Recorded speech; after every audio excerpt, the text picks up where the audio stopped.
Bonjour. Dans cet exercice, on va faire une application sur le rapport stoichiométrique. Donc, on va calculer dans cet exercice le nombre de moles de chaque réactif et vérifier si les réactifs sont en rapport stoichiométrique ou non. Après, on va trouver le réactif limitant et le réactif en excès. Donc, l'équation qu'on va travailler cet exercice, c'est l'équation du carbonate de calcium avec l'acide chlorhydrique pour former le chlorure de calcium plus dioxyde de carbone plus H2O. Donc, c'est l'équation qu'on va travailler pour faire cet exercice. Premièrement, il faut calculer la masse molaire des réactifs et du produit obtenu CaCl2.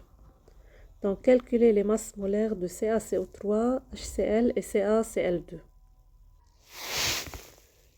M masse molaire de CaCO3 est égale 40 la masse molaire de calcium plus 12 la masse molaire de carbone plus 3 fois 16 la masse molaire de l'oxygène. On a 3 atomes d'oxygène dans ce composé chimique. On obtient 100 grammes par mol. La masse molaire de HCl, donc 1 pour H et 35,5 pour le chlore. On obtient 36,5 grammes par mol. La masse molaire de CaCl2, 40 pour le calcium, 2 fois 35,5 pour le chlore.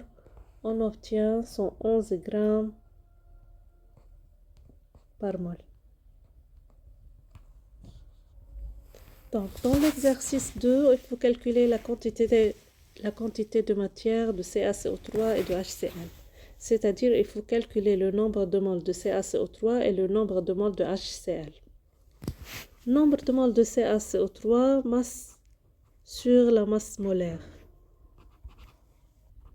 D'après la donnée, la masse de CaCO3 donnée est 10 grammes et la masse molaire déjà calculée, c'est 100 grammes par mol. On obtient 0,1 mol.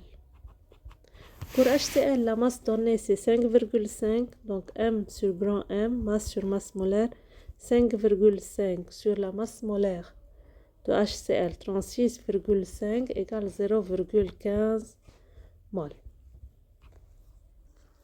Pour trouver lequel des réactifs est limitant et lequel en excès, premièrement, il faut vérifier le rapport de chaque réactif.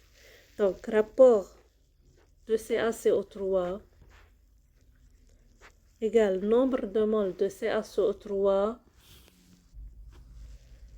nombre de moles sur le coefficient de CaCO3 d'après l'équation c'est 1. C'est-à-dire on a 0,1 sur 1 égale 0,1. Le rapport de HCl, c'est le nombre de moles de HCl sur le coefficient de HCl dans l'équation. Donc c'est 0,15 divisé par 2 est égal 0,075 le rapport de HCl. Donc comme vous voyez, le rapport de CaCO3 plus grand que le rapport de HCl implique CaCO3 est en excès.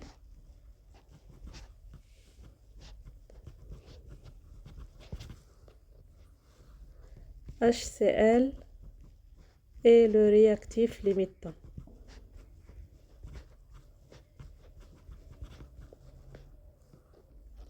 Comme HCl est le réactif limitant, pour calculer la masse de CaCl2, on va utiliser le nombre de moles de réactifs limitants trouvé.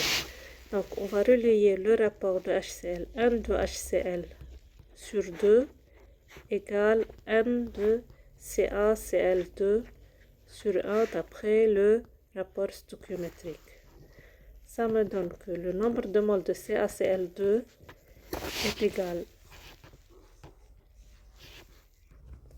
Donc, N de CaCl2 égale N de HCl sur 2 égale 0,15 d'après la donnée sur 2 égale 0,075 mol.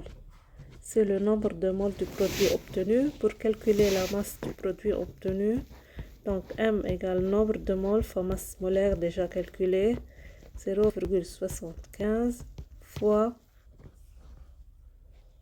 111 égale 8,33 grammes. Pour compléter cet exercice, on va terminer par la question 5, calculer la masse du réactif restant à la fin de la réaction.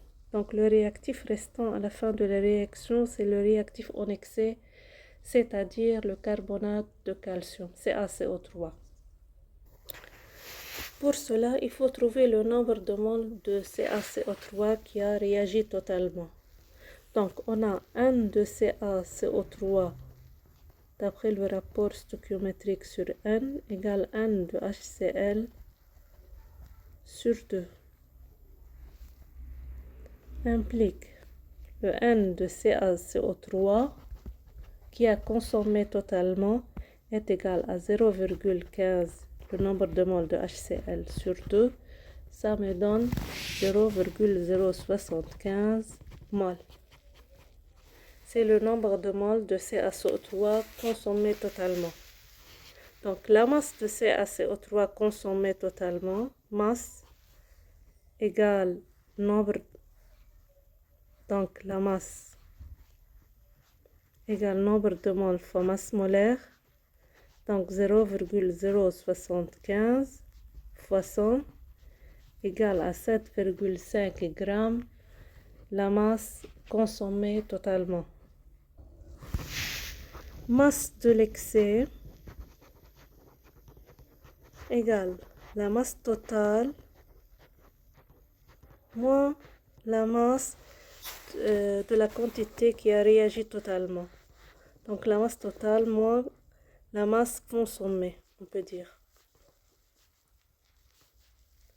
C'est-à-dire 10 moins 7,5 égale 2,5 grammes, la masse du réactif restant à la fin de la réaction, du réactif restant à la fin de réaction.